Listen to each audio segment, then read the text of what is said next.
My name is Karen Smith. My husband and I have been married for 5 years, and we don't have any children. Initially, I really wanted kids and mentioned it to my husband, but he said with a kind smile, "Don't you think we should enjoy some more time just the two of us?" That made sense to me, so I ended up spending these 5 years as he suggested. Then, I received the shocking news that my childhood friend, Monica, had suddenly passed away. Monica and I were always together since we were kids, so her unfortunate news plunged me into deep sorrow. I contacted my husband to tell him about Monica and said that we should attend the wake right away. However, he said, "I'll go. You should prioritize your work." Actually, his words were really appreciated. I hold a quite important position, and taking time off work wasn't easy. "Thank you, I'm counting on you," I said, entrusting everything to my husband, but I kept being reminded of Monica even while working. It was around the time I got married. Monica revealed that she was pregnant with her then boyfriend's child. Monica, who wasn't married and was dedicated to her job, brightly said she wouldn't marry but would bravely be a single mother when I asked about her plans. But isn't it extremely tough to raise a child alone? If I get married, I won't be able to focus on my job. But still, isn't raising a child alone just as demanding, if not more? I'd rather that than have my time taken by a husband. She firmly refused to reveal the father's identity. 10 months later, Monica gave birth. As someone without children, I visited Monica's condo countless times to see the little angel. Sometimes, my husband even picked up her child from daycare when Monica couldn't make it in time. There were times when the child fell sick, and whoever could take leave would care for the child. Of course, Monica's parents helped too, but my husband and I often took the lead in taking care of the child. That's why I couldn't think of Monica's son, Hayden, as just someone else's child. I wonder if everything's okay. I left it to him, but there's probably a lot to do at a funeral. There must be many things that need help. Thinking this, I managed to finish work and told my boss I'd be taking the next day off. I went home, changed into my morning clothes, and headed for the funeral home. On the way, the overwhelming sadness made my chest tight. If I feel this bad, how much pain must little Hayden be in? When I arrived at the funeral home, the service was in progress. I looked for my husband, but he was nowhere to be seen. Where could he be? Then, I froze in shock. There was my husband, sitting in the chief mourner's seat, with little Hayden beside him. I couldn't understand what was happening and just returned to my seat, baffled. Even if they were close, it didn't make sense for him to be in the chief mourner's seat. Was he sitting there because the child was anxious? But even with Monica's parents present, it seemed odd for him to take such a role. What's going on? Why is he in the chief mourner's seat? As I watched my husband intently, he was embracing little Hayden's small shoulder. He occasionally wiped Hayden's tears and then his own, looking unmistakably like a husband who had lost his wife. Thinking back, my husband Stephen's way of interacting with Hayden did seem different from how one would with someone else's child. He always talked to him with tender eyes, as if cherishing his own son. He was the first to rush to the hospital when Hayden was born, often choosing baby clothes and gifts himself. He changed diapers more than once or twice. It was also Stephen who prepared and fed him milk. Watching my husband do all this, I thought he'd be a loving and great dad when we had our own kids. Yet, 2 years passed, and then 3, and Stephen still didn't want children between us. He always said, "Karen, you're in an important position, and you shouldn't neglect your work for kids." I believe that women, even if capable, should prioritize their career. He never changed his mind about children. Did Stephen not want kids with me? That thought haunted me. But now, Stephen looks every bit the dad. Why? The word affair involuntarily came to mind. If that was the case, when did it start? If Hayden is Stephen's child, then their relationship must have begun when we were married. Why? How? Questions swirled in my mind, making it hard to breathe. I approached Monica's coffin and spoke to her. "Monica, what's going on? What was your relationship with Stephen? Tell me, Monica." It's just losing my dear friend and now facing the reality of possibly losing my husband too. I felt overwhelmed. Night fell, I finally entered the reception room. There was Stephen, stroking sleeping Hayden's head, looking down in sorrow. Indeed, he appeared to be a husband grieving his lost wife. I approached him, and noticing me, he looked up. "Why did you come?" His voice was weak, almost accusing me of being there. "I've been here the whole time. Since the beginning." "Really? I didn't notice. What's going on? What do you mean? Why were you in the chief mourner's seat?" Stephen's gaze shifted from me to Hayden, stroking his head sadly. Poor kid. Losing his mom, such a small child sitting alone. True, but that didn't mean Stephen should have been there. "Monica's parents are here. They should have been in that seat. It's strange for a stranger like you to sit there. You look like Monica's husband." "It doesn't matter what others think. That's not the point. That seat is for the chief mourner. You're my husband and just a friend to Monica, right? Why bring this up now? What? Is this really the time for this? She's gone, you know? Hayden's all alone now." "He's not alone. Monica's parents are here. You just don't understand." Saying that, he hugged the sleeping Hayden, looking distressed. My mind kept repeating, this is wrong, strange, impossible. Faced with Stephen's unusual demeanor, I blurted out something I shouldn't have. "Are you and this child related?" "What?" "You both look like father and son. How could that be?" I've been around since he was born. He doesn't feel like a stranger." Just then, Hayden woke up. Tear-streaked, he looked at Stephen. "Daddy, where's Mom?" "Mom's gone, buddy." "I want to see Mommy." "Daddy's here." "What? Why does he call you Daddy? Is he your son?" At that moment, Monica's parents came and took Hayden away. Sleepy-eyed, Hayden cried out, "No, Dad. Let's go home with Mom," as he reached out his hand, but he was taken to another room. "What's the meaning of this? Hey, why did he call you Dad?" No matter how many times I asked, Stephen just kept his head down in silence. Realizing this was going nowhere, I said, "Fine, if you won't talk, I'll get a DNA test." A DNA test would clarify whether Hayden is Stephen's child. That would define where my relationship with Stephen stood. "She was my mistress," Stephen muttered quietly. "What, mistress?" "Yes. She was my mistress." His sudden anger left me speechless. Even though I had denied the possibility of an affair, Stephen shattered everything with just a few words. "Mistress, you're saying?" "Well, she's not in this world anymore, so that's that." "What does that mean?" "I'll explain everything after the funeral." With that, Stephen left the wake. Stephen served as the chief mourner and tearfully gave a speech. Everyone there was moved, but his confession of having a mistress overpowered my grief with anger, leaving no room for tears.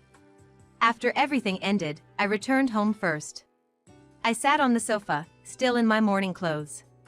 When Stephen finally returned after sending off Monica, he sat down in front of me, looking tired. "Thanks for coming to the funeral. She must have been happy about it." "Well, I wonder about that. Now, can you explain what's going on?"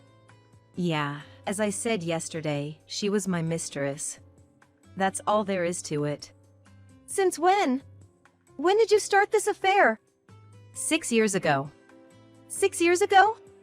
That's before we were married. How did you even end up in this situation? What connection did you have with Monica?" "You introduced her to me right after we met, remember? You said she was your best friend. That's when I thought she was the one. We were supposed to go out for drinks, the three of us, but you had sudden work and couldn't make it. So, it ended up being just the two of us. That was the start." "You mean, you were two-timing?" "Yeah, I guess so. I didn't intend to, but I loved both of you and couldn't choose." "And the child?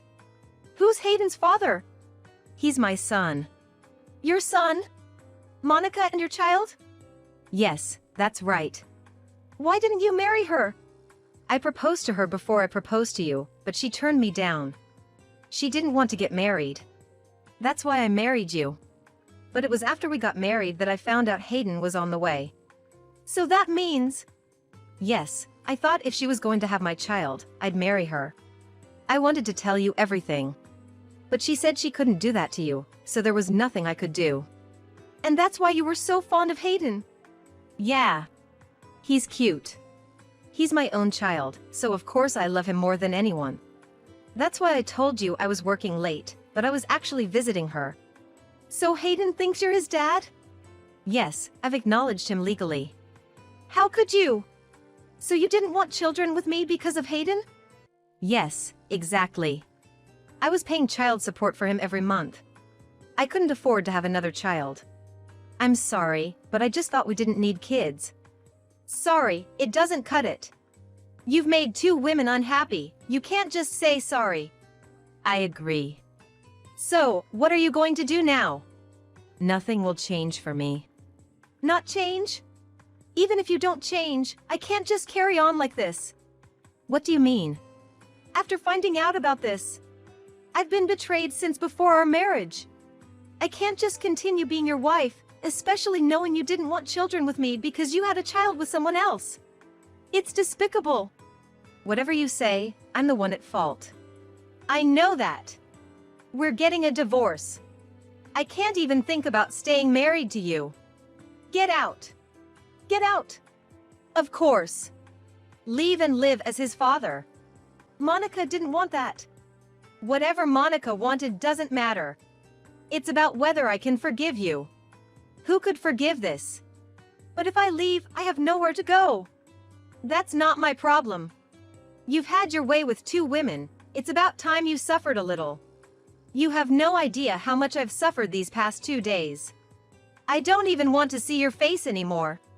I understand. I'm sorry. You're right. I am Hayden's father. I'll live as his father from now on. I'll send the divorce papers later. I'll be demanding a fair settlement for alimony. Be prepared. I understand. Stephen left the house, shoulders slumped. Later, he went to Monica's parents. I'm sorry for your loss. Monica had a hard time raising Hayden alone, and you kept her in the shadows. Yes, you're right. That's why I'm planning to take responsibility as Hayden's father now. What? That's ridiculous. What? That child is our grandson. Do you think just because Monica passed away, you can just take him? You think we're going to hand over Monica's only legacy to you? But he's my son. Don't act so high and mighty just because you acknowledged him. Acknowledging him is the least you could do. I wanted you to marry her when I found out she was pregnant. She refused. I know. But she didn't want to make herself happy by breaking up your marriage. She always cried, saying she felt sorry for Karen. I didn't know that. Playing 2 women at the same time, thinking you could just choose one. While you were with one, you proposed to Monica. She would never accept that. She was always crying, feeling sorry for Karen. Was she? Not understanding people's feelings, and now you want to be Hayden's father? Enough with your jokes, please. But now that Karen and I are divorcing, I don't have to worry about her anymore. So just because you're divorced, that's okay? Now you're going to make Karen cry? Don't you realize how hard it was for her to attend the funeral? Maybe, but Hayden needs a father. We don't need a half-hearted man like you. We were against letting you sit in the chief mourner's seat. You insisted on it, even knowing Karen would be there. I'm sorry. Seeing you sitting in the chief mourner's seat, what do you think Monica would have thought? Knowing Karen would be there and still selfishly insisting on being the chief mourner. You don't consider anyone's feelings. You just do whatever you want. But Hayden calls me Dad. Even if a small child calls you Dad, there's something called common sense. You were a stranger, you had no business sitting in that seat. But you kept insisting.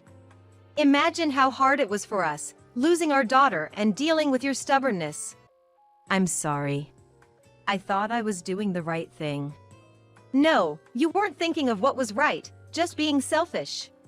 You never think about others, just imposing your own feelings.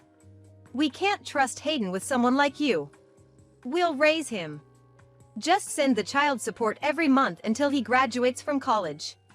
That's your responsibility as a parent. Can I see Hayden, please? There's no way I'd let you. You made Monica unhappy. I don't recognize you as his father. I see. You're right.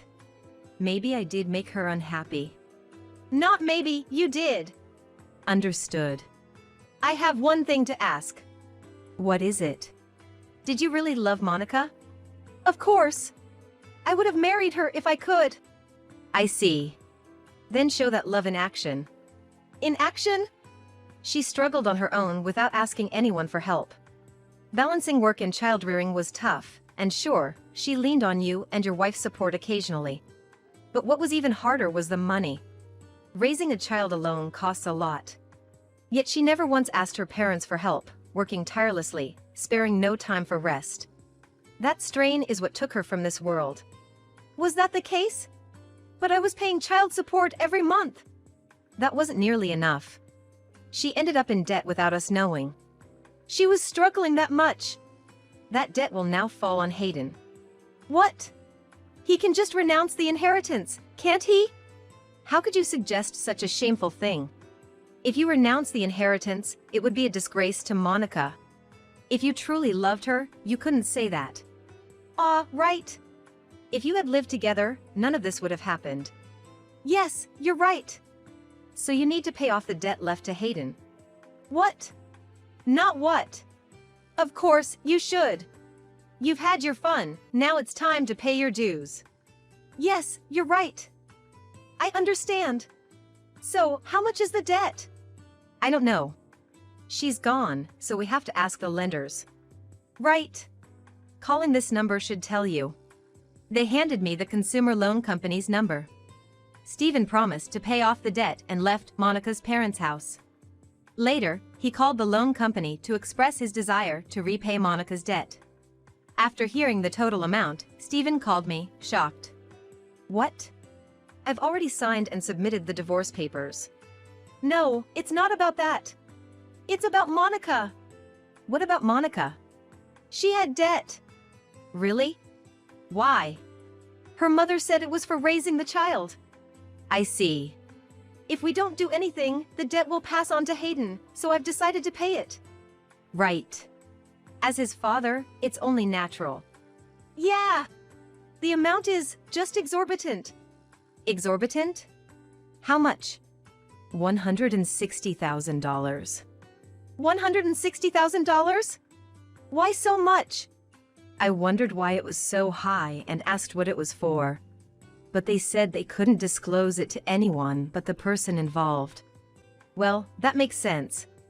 Why did she have to borrow so much? I have an idea why. But you don't understand, do you? What do you mean? Just look at Monica's belongings, you'll understand. I can't. Her mother won't let me into her apartment. She said I made her unhappy, and I shouldn't touch her things ever again. I can understand her feelings. Tell me, why did she borrow so much? Does raising a child really cost that much? Even for a child, $160,000 is way too much. Yeah, I think so too. Monica always had a thing for brands. What? That's why her apartment was filled with expensive bags and clothes. She showed them to me every time she bought something. To afford all that, you need a lot of money. I had no idea. That's why she said she didn't want to marry because she'd lose her financial freedom. Is that so? And she was big on impulse buying. Really? She often bought more for herself than for her child. I went shopping with her a few times. If she wanted something, she bought it immediately. I asked if it was okay not to buy things for her child, and she just laughed, saying second-hand stuff was good enough for kids who outgrow things so quickly. No way! I'm not lying. So, I have to keep paying for her extravagances? And child support too? That's not my problem. It's your own doing. But I never imagined her debt was for such things. Monica was a big spender and a show-off. Whenever we went out to eat, she always treated me, and we would go to fancy restaurants. I thought she had a good income because we always ate delicious food, so I happily accepted her treats. But it turns out, all that was on borrowed money. Classic Monica. Wait, does that mean some of her debt went to you indirectly? In a way. Then you should pay too. At least for what you benefited from her. Why should I have to pay? If Monica asked me to pay her back, I would, but she can't speak anymore, can she? Or are you going to bring her back from the afterlife? That's impossible. Then just give up. Oh, and I sent an invoice to your parents' house. What invoice? For the alimony from our divorce. How much? $600,000. For everything you've done, it hardly seems enough. I'm not satisfied, but well, it can't be helped. That's what the lawyer said. All that. With Monica's part, it's more than $2 million. Yes. But Monica's debt has nothing to do with me. You need to pay the $600,000 in full. That's impossible. That's not my problem. You owe me alimony for all the trouble you've caused. But it's for 6 years of marriage, including before we got married.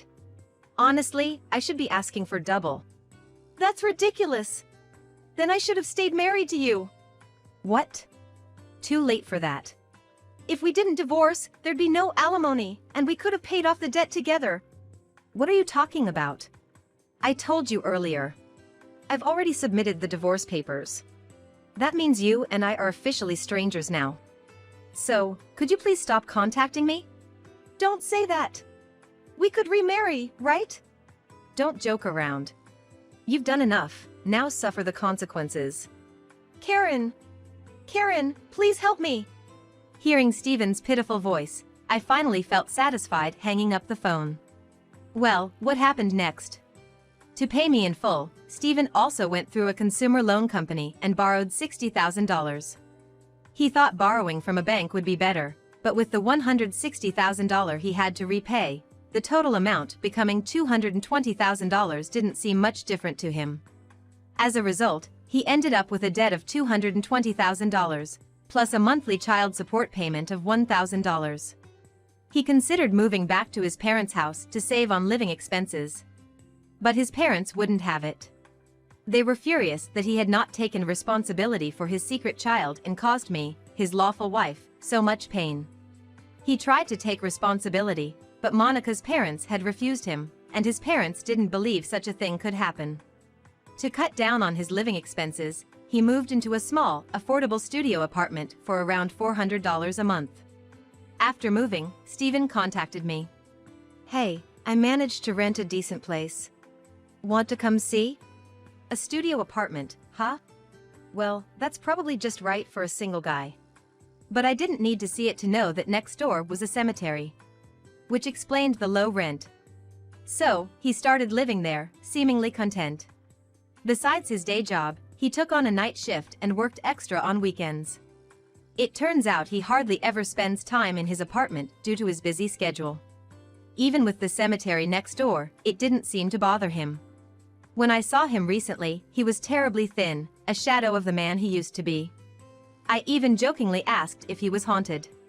As for me, I returned to my parents' home, living a comfortable life. And to forget about Steven, I'm diving into a new romance, enjoying my newfound happiness to the fullest.